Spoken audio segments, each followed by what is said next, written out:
Jejak digital. Digital remaja. Jejak digital, media sosial. Jejak digital itu penting karena nggak bisa dihapus. Dulu, kalau aku marah, aku tulis tuh di buku harianku. Tapi sekarang tinggal ketik, klik, dan post. Seluruh dunia tahu. Tapi nggak semua harus tahu. Jejak itu nggak bisa dihapus loh. Hari ini kamu emosi, besoknya bisa viral. Dan jejaknya abadi di internet. Internet bukan tempat bermain tanpa arah. Setiap kata, setiap foto, setiap like adalah jejak. Dan setiap jejak bisa jadi senjata untuk kebaikan atau sebaliknya. Tapi, kita semua pasti pernah berbuat salah, bukan? Tentu dong, tapi bukan berarti kita bisa mengulanginya. Di malam ini, mari kita buka mata tentang jejak, tentang pilihan, tentang dunia digital yang tak akan pernah terlupakan. Teman-teman, kalian pada sadar nggak? Sekarang ini kita hampir nggak bisa lepas dari yang namanya internet. Mau cari informasi belajar, main game, nonton, bahkan belanja pun semuanya bisa lewat internet. Tapi, kalian pernah kepikiran nggak? Setiap kali kita pakai internet, sebenarnya kita meninggalkan sebuah jejak. Nah, jejak itulah yang kita sebut dengan jejak digital. Jadi, apa sih yang namanya jejak digital itu? Jejak digital adalah data atau informasi yang kita tinggalkan saat beraktivitas di dunia maya atau dunia digital. Bisa saat kita buka situs web, scroll media sosial, kirim email, nonton video, ataupun belanja online. Bahkan ketika kita nggak ngapa-ngapain pun, seperti cuma sekedar nyari informasi aja, tetap ada loh data yang terekam. Nah, tapi kalian tahu nggak, jejak digital ini masih dibagi lagi menjadi dua, yaitu aktif dan pasif. Apa sih bedanya? Jejak digital aktif itu adalah jejak yang kita tinggalkan secara sadar.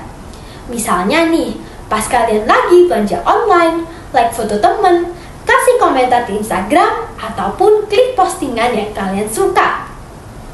Ini semua termasuk jejak digital aktif karena kalian sendiri yang melakukannya dengan sadar. Nah, kalau pasif gimana? Masa waktu pingsan gitu? Bukan gitu ya maksudnya. Kalau jejak digital pasif itu adalah data yang direkam secara otomatis tanpa kalian sadari. Contohnya, riwayat pencarian kalian. Jadi saat kalian cari sesuatu di Google, walaupun kalian nggak posting atau sharing apapun, aktivitas itu tetap akan tercatat diam-diam. Jadi, dari sini kita tahu bahwa aktivitas kita di internet itu nggak sepenuhnya hilang begitu saja. Makanya, penting banget buat kita semua untuk bijak dan berhati-hati dalam menggunakan internet. Karena, sekecil apapun aktivitas kita, jejaknya bisa terekam, dan itu pun bisa berdampak ke masa depan kita. Contoh perilaku teretis dan dampaknya. Contoh perilaku teretis yang pertama adalah menyebarkan berita hoax. Menyebarkan berita hoax ini berarti menyebarkan informasi yang tidak tepat atau palsu kepada orang lain.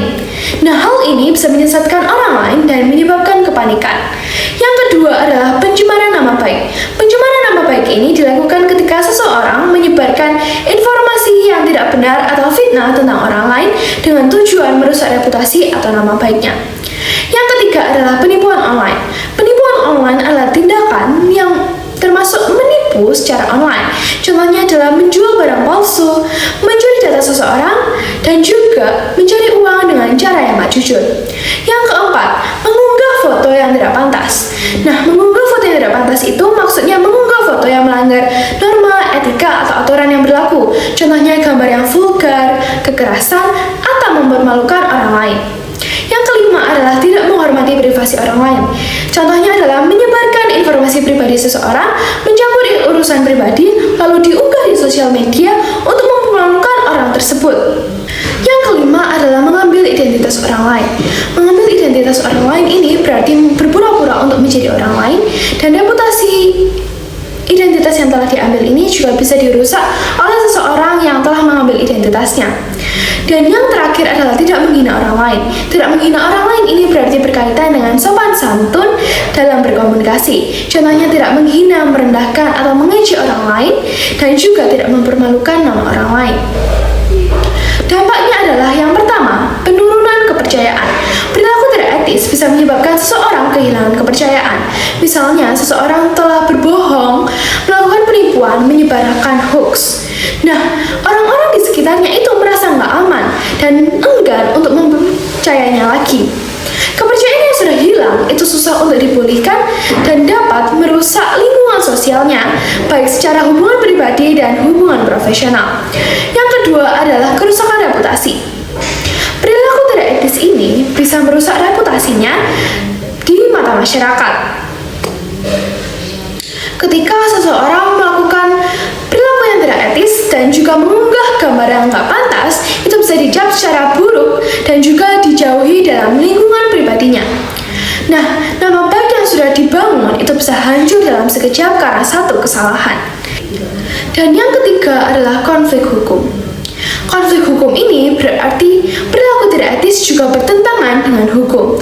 Sesuai dengan Undang-Undang Informasi dan Transaksi Elektronik, Pasal 28 ayat 2 nomor 11 tahun 2008 adalah semua orang dengan sengaja dan tanpa hak menyebarkan informasi untuk menimbulkan rasa kebencian dan permasalahan individu dan atau kelompok berdasarkan atas suku, agama, ras, dan antar golongan. Yang pertama, etika. Berpikirlah dulu sebelum berinteraksi di dunia maya. Think before you post. Hindari komentar-komentar yang menyakitkan, menyebarkan hoaks, atau menyerang orang lain secara personal. Ingat, every action online can have a real world consequences. Yang kedua adalah privasi. Jangan pernah menyebarkan informasi pribadimu seperti alamat, nomor telepon, lokasi, bahkan data keuanganmu. Aktifkan privacy setting di media sosial dan jangan asal klik suspicious links yang bisa mencuri datamu atau menyebarkan malware. Yang ketiga, strategi. Bangunlah positive digital footprint dengan memposting hal-hal yang positif dan mencerminkan nilai dan juga minatmu, seperti karya, pencapaian, atau opini yang membangun. Dan komunitas yang positif untuk memperkuat kembali citra baikmu secara online. Be authentic, be kind, be smart. Jejakmu masih ada, selalu ada. Apa yang kamu tulis, yang kamu bagikan, bisa jadi harapan atau luka. Tapi selalu ada waktu untuk menjejak dengan bijak. Jejakmu, tanggung jawabmu. Everything you post online becomes a part of your digital identity. Whether it's a comment, photo, or share etiquette, it reflects who you are to the world. Always ask yourself, is this something I'd be proud of 5 years from now? What you post online speaks louder than what you say in person.